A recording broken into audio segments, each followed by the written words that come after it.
bisa dijelaskan agendanya, kabarnya ada pemeriksaan nih atau apa gitu terhadap Adam Denny? Ya, hari ini saya Maci Ahmad selaku kuasa dari Adam Denny. Hari ini mendampingi klien saya dalam memenuhi undangan klarifikasi atas laporan klien saya pada tanggal 10 Juli kemarin ya. Tadi klien saya menjawab 11 pertanyaan dari para penyelidik ya. Adapun ancaman atau apa yang kita laporkan adalah pasal 335 KUHP dan juga pasal 29 Undang-Undang ITE 19 tahun 2016 perubahan atas Undang-Undang 11 tahun 2008 di mana setiap orang yang dengan sengaja dan tanpa hak mengirimkan informasi elektronik atau dokumen elektronik yang berisi tentang ancaman kekerasan dan atau menakut-nakuti yang ditujukan secara pribadi. Itu ancamannya 4 tahun penjara dan denda 750 juta rupiah. Seperti itu. Tadi klien saya datang sekitar jam 4 ya. Jam 4 sore dan baru selesai di klarifikasi. Seperti itu. Oke, 11 pertanyaan seputar apa aja? Ya, tentunya mengenai hal-hal yang tadi dilaporkan, tapi saya di sini tidak mau membahas mengenai pokok-pokok perkara terlalu jauh ya, karena ini kan masih dalam kapasitasnya undangan klarifikasi, masih dalam penyelidikan, seperti itu. Oke, Dam, apa sih tujuan lo melaporkan Jering sendiri, Dam? Karena kan sebelumnya Jering pernah dilaporkan juga kan, gitu loh. Dan sekarang Jering dilaporkan lagi. Kenapa alasan lo melaporkan Jering?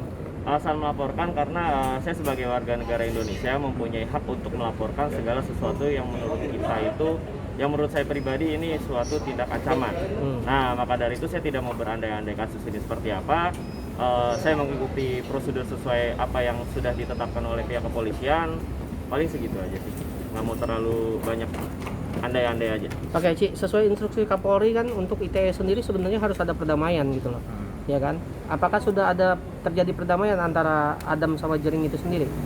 Ya, tentunya kan itu mengenai SE Kapolri ya, yang baru disahkan pada tanggal 19 Februari 2021 kemarin ya. Tentunya dalam laporan itu kan nantinya sekarang ini kan masih tahap klarifikasi atas laporan, masih tahap penyelidikan, dan tadi juga udah diperiksa saksi-saksi dan alat bukti. Nah, nantinya biarkan saja proses berjalan semestinya gitu.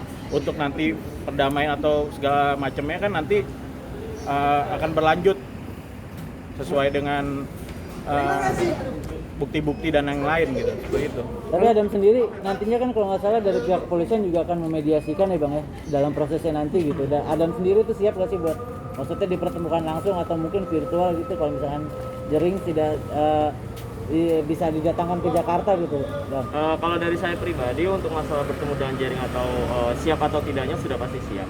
Yang pasti untuk saat ini kalau saya pribadi menyerahkan semuanya kepada pihak berwajib.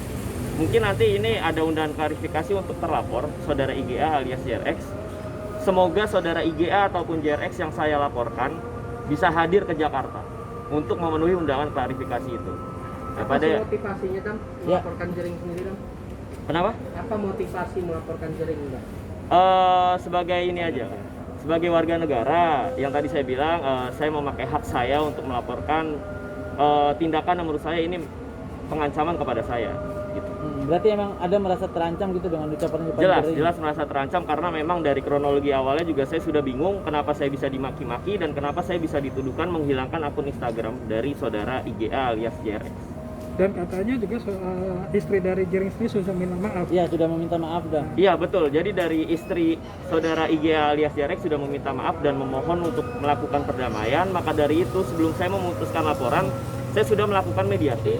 Tapi mediasi ini ditolak karena saya memberikan syarat yang bersangkutan harus membuat video ke publik untuk meminta maaf kepada saya dan publik karena memang sudah menyebarkan dan menepis isu-isu yang membuat resah masyarakat lah mengenai COVID-19 ini.